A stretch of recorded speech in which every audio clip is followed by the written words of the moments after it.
Nature help foundation દ્વારા આજે એક જે દુર્લભ સાપની જે પ્રજાતિ છે તેને રેસ્ક્યુ કરવામાં આવી છે.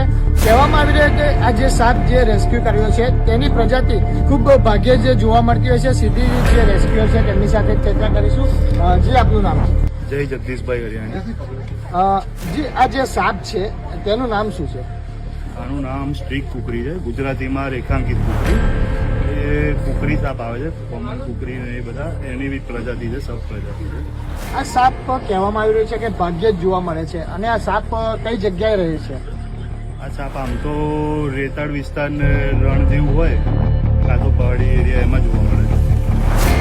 અને આ સાપ જે છે તેને ખોરાક શું છે? ખોરાક નાના ઇન્સેક્ટ્સ ને જીવજંતુઓને એ જ ખાતું હોય છે. સાપને લઈને આપ પ્રજાજનોને શું કહેવા માંગશો કે જે એક માન્યતા છે કે જે સાપને જુએ છે અને મારી નાખવામાં આવે છે, તેને લઈને શું કહેશો? આ સાપ જરાય નેચરને કે નુકસાન કરે એવો નથી, કે કોઈ હ્યુમનને નુકસાન કરે એવો નથી. એ ઝેરી બી નથી, વેનમસ બી નથી.